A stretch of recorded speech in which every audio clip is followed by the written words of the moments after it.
All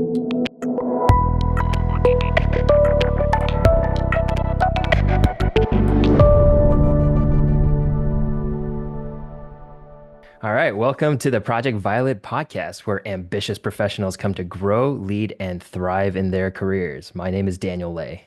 And I'm Carrie Maselli. All right, Carrie, how you doing today? I am good, better than you, I think. Yeah, I woke up on the wrong side of the bed, and I guess this is 40, right? You wake up and then just things start hurting for no apparent reason. Yes, So if anyone that's sees me accurate. wince on this podcast, it's not because I disagree with what Carrie's saying. It's because I pinched a nerve or something. I can't turn right.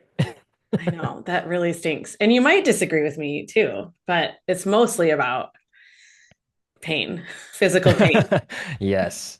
Yeah, you hear people say like when you're sick or when you're in pain that you only have one problem, but when you're healthy and everything's good, you have a million problems. But like right now, yeah, it's the one thing on my mind is this pinched back neck thing. Oh, it's the Ugh. worst. I feel for you. And I'd never heard that saying before, and it's so true. Yeah, it makes you yeah, worry less when you're healthy because you're like, yeah, at least I don't have something that's my one problem. But it's true. When you're Mhm. sick, when I had norovirus a month ago, Oh that was the only gosh. thing, that was my only problem in Are we going to life. bring this up every episode? Yeah. Every 3 episodes, we'll bring it up again. Okay. Oh boy. Poor people. Poor people listening. Yeah. So you're doing good? Everything's I been going am. well? I'm actually great. I'm having a good day. The sun is shining. I've had some really fun conversations today with people, so I'm here Yeah. for this. You know what? Yeah. Like even with my pain, we had a learning session in the community with the consultants, and these senior consultants that came in, they really brought it today. And honestly, I got so much energy, and I think I learned so much from them too. I think I learned more from them than they do from me. But it was a great hour. I wish I recorded it because they had some great advice that they're giving to each other. It was just it like geared me up, or I don't know what the word is. Like gave me so much energy. I Yeah, left it and I was like, okay, I'm good to go for the rest of the day, even though I'm tired and my neck hurts. I love that so much, and I wish that I had experienced it with you. I think that's maybe you should record moving forward so that you have it to Yeah. pull from. That's great, and I love that you say you learn from them because it's true. Like selfishly, aren't we doing this because we learn from Yeah. other people so many things? Yeah. It's the beauty of community. Yeah. Yeah. And I think, yeah, I get just as much as I'm sure I hope they get it, get out of me and the community as well. So Yes, I love that. Well, draw from that. there we go. So speaking of the community, we have a new set of questions that we are pulling from the advisor network. So we are going to ask the first question from this new batch today. And Carrie, maybe you can go first, but here's the question. All right. How do I build confidence in my leadership decisions when I'm still learning the ropes? And I think ladies first all the time, right? I think. There you go. I opened the door to the question to you. Go ahead. I appreciate that. So I think when it comes to anything, obviously, that we're doing that we're not as great at or not familiar with, I think it helps to stop making perfection the goal. Mm. I think, and and I know you agree with this, that confidence doesn't come from knowing everything. It comes from a process. I thought you'd be really proud of me and actually really excited that I was going to talk about this idea that we need to build a decision making process that Mm. we can trust, as someone who's new to it or just learning their way. And this applies, I think, to people even new in a role. Maybe it doesn't mean that you're new to leadership, right, or to the working world, but that you're new to a role. And how do you figure that out? And I think my suggestion of a process, and I would really love to hear yours as well, because mine is probably more layman than yours might be. But I think it's slowing down so that you can ask the right questions. Mm. When you're faced with a decision, I think it's checking in with people you respect and trust and who will be honest with you, right, about what they think and about what you're faced with in terms of that decision. And then I think almost most importantly for me, it's thinking through how your choice might or will affect other people. Mm. When in doubt, think about the people. That's my motto, right? Think about the people. So I think that those three things, right? Slowing down, asking the right questions, checking in with those you respect, and then thinking through how your decision is going to affect others is Hmm. going to allow you to make the best call you can with what you've got. And then I think over time, organically, your confidence will continue to grow, but not because you always get it right, but because you start learning how to navigate that middle between, okay, I have to make a decision and the decision point, right? Like there's that messy middle where we really need to take ownership of it and be able to navigate through it. Does that I make love sense? that. Oh, it Yeah. does. It does. Okay. Yeah.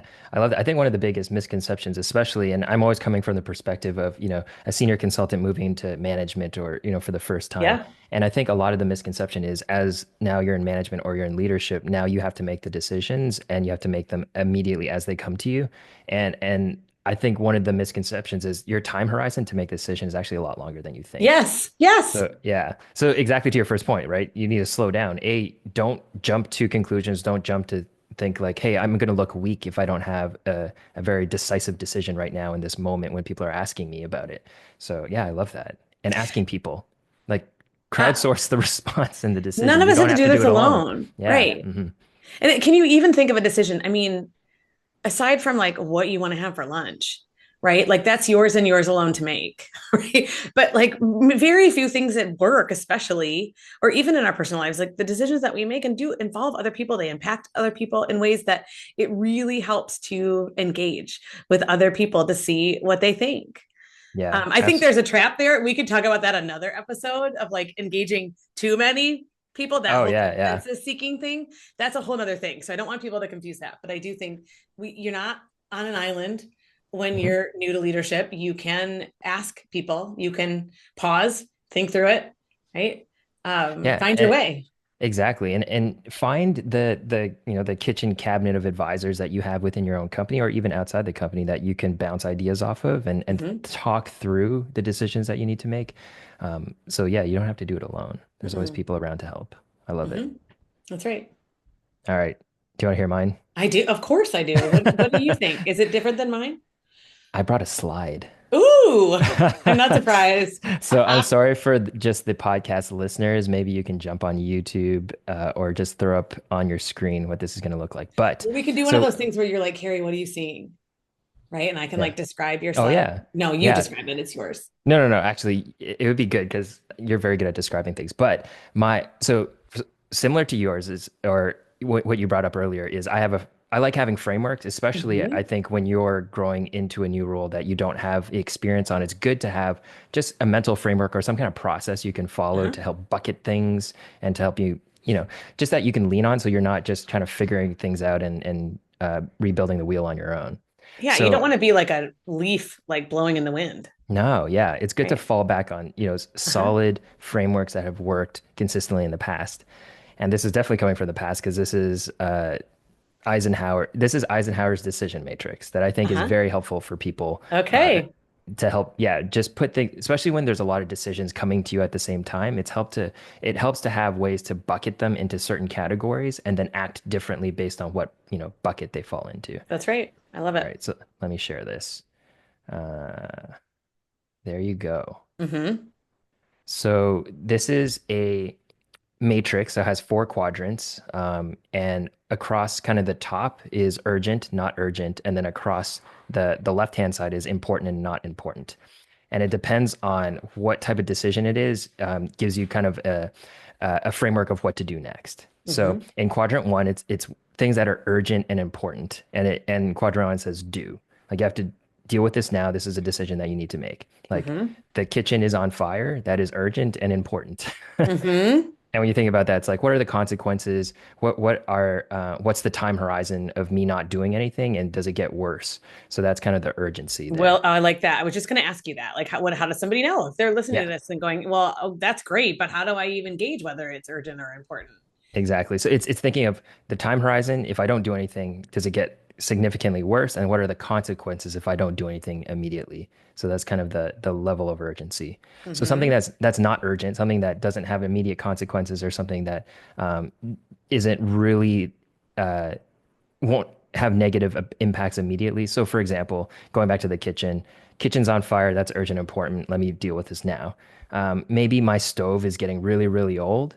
Mm-hmm. That's important because, it can break at some point, or, but there's other things that you can do. There's a microwave just in case That's the right. stove breaks. So it's not exactly urgent. So maybe it's something that, and in this box, it says you need to schedule that decision. So you're not deciding on it now. You can push it to a later date. Maybe say, hey, in 3 months, we're going to come back and revisit this decision on buying a new stove. And at Mm-hmm. that point, you have time to look up different types of stoves you might be interested in, look at your budget, see where things are at.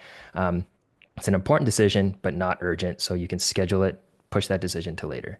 So Hmm. you can take these examples and just apply to your job too, right? I'm So loving the example because it's yeah. very relatable. Yeah. hmm So that's quadrant one, do. So urgent, important, do now. Not urgent, important, schedule that for later. Moving to quadrant three, I think this is super important, and all managers and leaders need to really get this down and actually use this quadrant a lot. It's urgent, but it's not important and or less important. You need to delegate those decisions, and you have to get really good at delegating things that don't require your skill set or doesn't have the big impact. Depending on what decision people go with. So one way to think about this is I've heard Jeff Bezos talk about the one-way door and the two-way door decisions.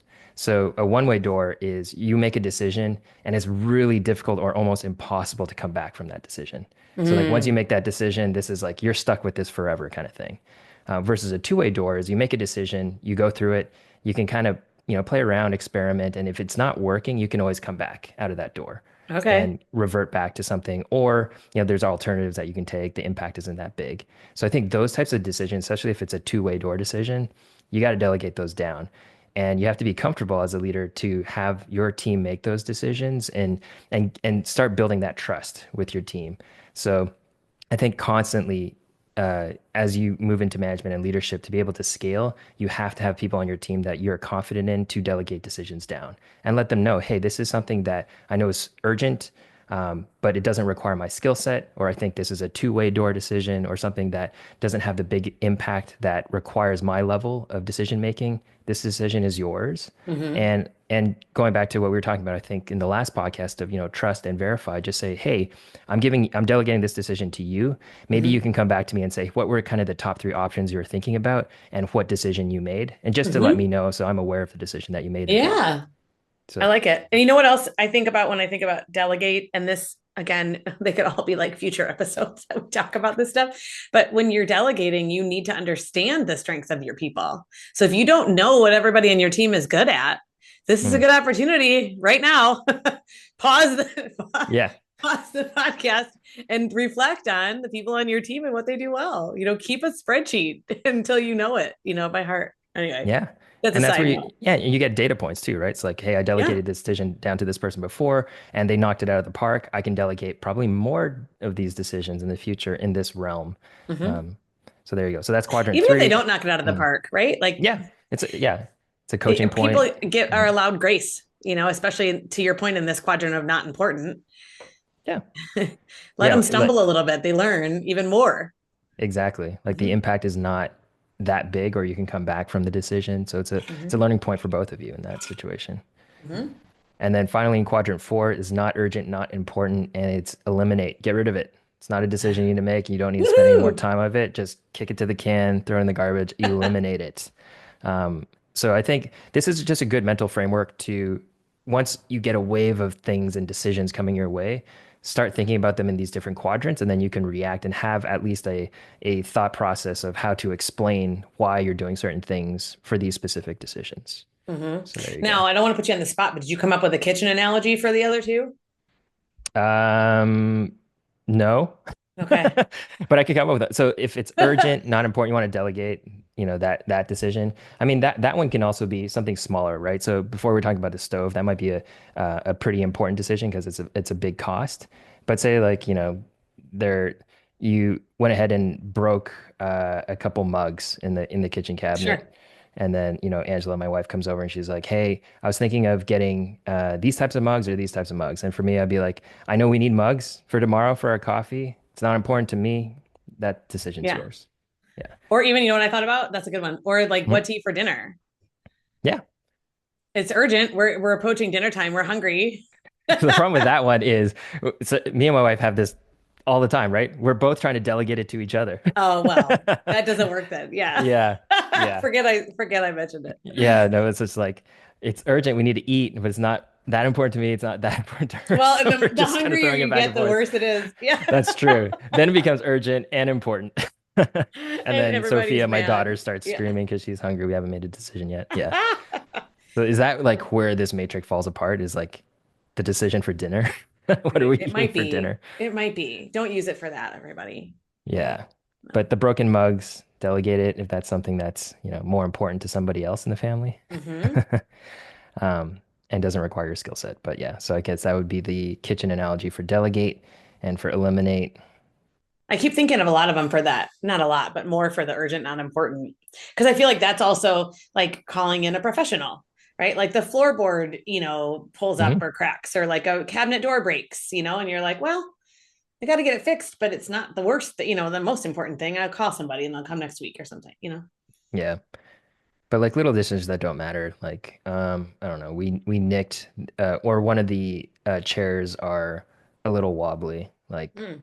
Hmm. should we get new chairs? Like that's actually not urgent. It's actually not important. We have an extra chair that we can just Hmm. swap in. That's not a decision we need to make. Yeah, I There you like go. it. Thank you for doing that. I know I put you on the spot. Making me think quickly about kitchens, which we're going to have to renovate at some point. So that is See, a I'm already helping you. You important didn't even but know it. not Yeah. urgent. Yeah. All right. So those were my thoughts. Anything else before we close out? Decisions. I will say in closing Hmm. that there rarely are we in a situation at work or elsewhere that there's only one right decision. Hmm. So hopefully that helps people to know that there's lots of different ways to skin a cat, if you will. I don't know why that saying is a saying, but that whatever you arrive at, if you've leaned on a process, whether it's your Eisenhower quadrant or your, the three, like the more informal process that I shared, um, if you have something, that you can fall back on, if you have other people that you can consult, it's, what's the risk here? Like make the decision. It's not going to be where you're in a situation where I guess what I'm trying to say, and to bring it back to what you said about the Bezos quote with the one-way door, that's rare, Very especially rare. for, right, for most people in business. It's a rare Yeah. situation where, we're not heart surgeons. If you're a heart surgeon and you're listening, sorry, that's a different situation. But, Yeah. um, the rest of us, most of the time it's a two-way door. Most of the There's time it lots of is. different Yeah. ways to to get there. And so I think we don't want to get hung up on that. We just want to move forward and make some progress. Yeah. And most of the time you're making decisions without all the information anyway. So Mhm. just understand that, acknowledge it, and make the best decision you can and have some logic for why you're making that decision. And that's the best you can do a lot Yeah, of the times. indecision is not an option, right? Like no decision Oh yeah, that's doesn't bad. help anybody. Yeah, that's true. That's another point. Like decision is progress, and Yeah. sometimes not making a decision is actually worse. Yes, I think almost every time it is. And I think if you Yeah. make a decision and it turns out to be the wrong one, did you learn from it? Yes. Hmm. 100% of the time you're like, well, shoot, we didn't see that coming.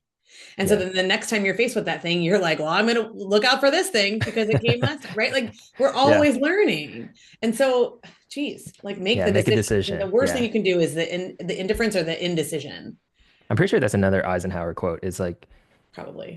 decisions, even bad decisions are, I forgot what it was, but it's like essentially no decision is the worst scenario. Like no Yes. decision is bad. A bad decision is okay. Yes. I'm with, yes. I completely Yes. butchered that quote, by the way. It's probably not even close to that, but I it's mean, something like maybe that. next week we can like find it and I can correct it. Yeah. correct. Correct my Yeah. misquote. Offer the correction. Yeah. Essentially, it's indecision is always worse than making a decision. Yes. Yeah. I wholeheartedly agree with that. Yeah. Mhm. All right. Well, I think we'll close on that. Appreciate everybody listening, and we will have another advisor question for our next episode. That's right. All right. See Thanks. you guys next week. Right. All right. Bye. Bye.